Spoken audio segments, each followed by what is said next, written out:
पिछले वीडियो में हमने लाभ हानि नियोजन खाता बनाना सीखा। आज हम पूंजी खाता तैयार करना सीखेंगे।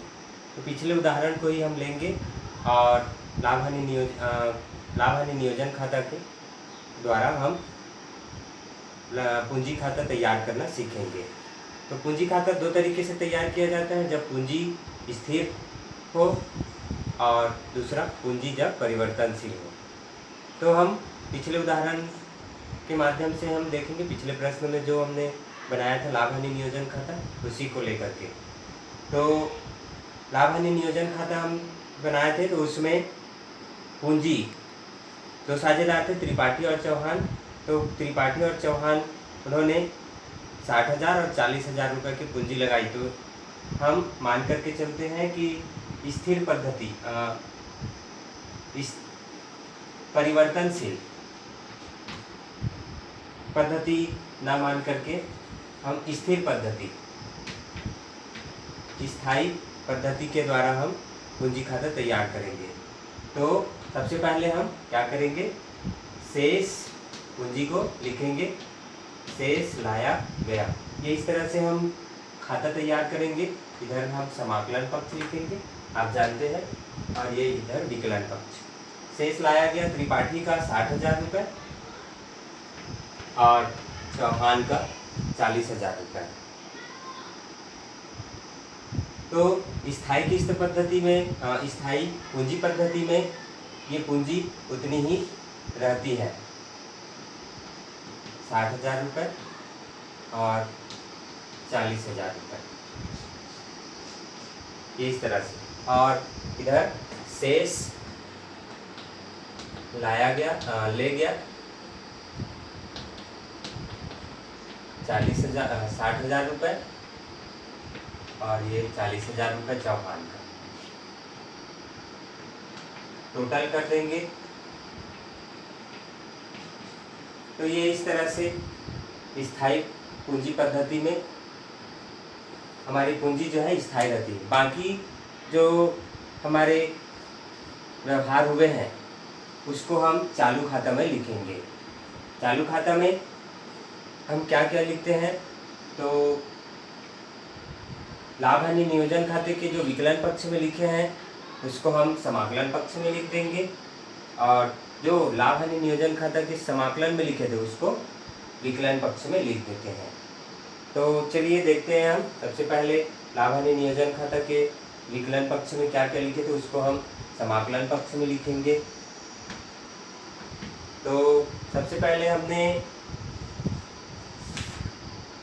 लाभ हानि नियोजन खाता में जो लाभ हुआ है उसको लिख देते हैं। यहाँ लिख देंगे लाभ हानि नियोजन खाता। तो लाभ हुआ था लाभ हानि नियोजन खाता में, आप जानते हैं त्रिपाठी और चौहान को लाभ हुआ था 1,200 रुपये त्रिपाठी को और चौहान को 800 रुपये। तो उस लाभ को सबसे पहले यहाँ लिख देते हैं। लाभ हानि नियोजन खाते में उसे विकलन में लिखे थे, यहाँ समाकलन में लिख देते हैं। और हमने लिखा था पूंजी पर ब्याज। तो यहाँ पर साझेदार त्रिपाठी और चौहान है, तो यहाँ पर हम लिख देंगे पूंजी पर ब्याज। कितना हुआ था पूंजी पर ब्याज निकाले थे हमने, पूंजी पर ब्याज निकाले थे त्रिपाठी का 3,000 रुपये और इनका 2,000 रुपये चौहान का। तो उसको लिख देते हैं। और वेतन दिया गया था, दोनों को 1,000 रुपये वेतन दिया गया है, ये भी है।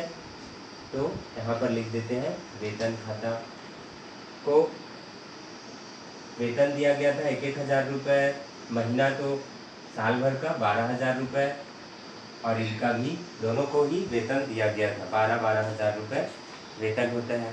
और प्रश्न में लिखा है आहरण, आहरण किया गया है। आहरण को हमने नहीं लिखा था लाभ हानि नियोजन खाता में, लेकिन आहरण पर ब्याज उसको लिखे थे, तो यहाँ पर आहरण को भी शामिल करेंगे। तो आहरण उन्होंने आहरण खाता से इन्होंने आहरण किया है, प्रश्न में दिया हुआ है। त्रिपाठी 12,000 रुपये और चौहान 8,000 रुपये आहरण उन्होंने किया है। त्रिपाठी ने 12,000 रुपये और 8,000 रुपये। आहरण पर ब्याज, तो ब्याज भी हमने गणना किया था, समाकलन पक्ष में लिखे थे, उसको अभी विकलन पक्ष में लिखेंगे। तो आहरण पर ब्याज लगा था उनको, त्रिपाठी को 600 रुपये और चौहान को 400 रुपये ये लगा हुआ था। तो और इतना ही हमने लाभ हानि नियोजन खाता में बनाए थे, किए थे, तो इतना ही चाहे यहाँ पर हम लिखेंगे। हानि होती तो हम यहाँ विकलन पक्ष में लिखते, लाभ हुआ है लाभ हानि नियोजन खाता में, तो इसलिए यहाँ पर हमने उसको लिखा है। अब टोटल कर देंगे,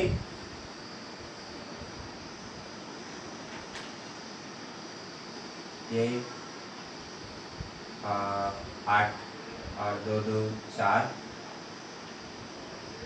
14,800, 12,000, 3,000, 15, 16, 16,200 ये टोटल आ गया। इधर का योग कर देंगे हम विकलन पक्ष का, और उसके बाद में हम घटा देंगे। 12,600 आया है, इधर 8,400 आ रहा है, तो त्रिपाठी का 12,600, उसको 16,200 में घटा देंगे 12,600 को। 6 12 में 6 गया 6, 5 में 2 गया 3, और ये 3,600 रुपये ये शेष आया। और इनका 14,800 में 8,400 को घटा देंगे।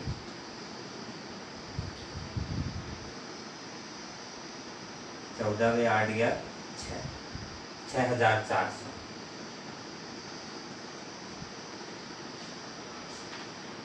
कुल योग कर देंगे 14,800, 16,200। तो इस तरह से ये हमारा बैलेंस जो है निकल जाएगा, शेष ले गया।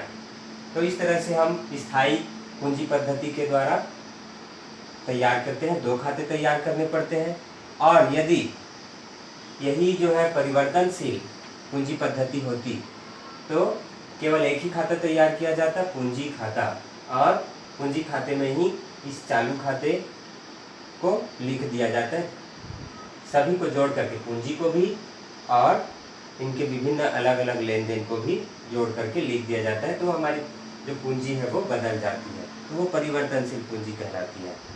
तो उम्मीद करता हूँ कि ये आप वीडियो जो है आपको सीखने में मदद करेगी। जय हिंद।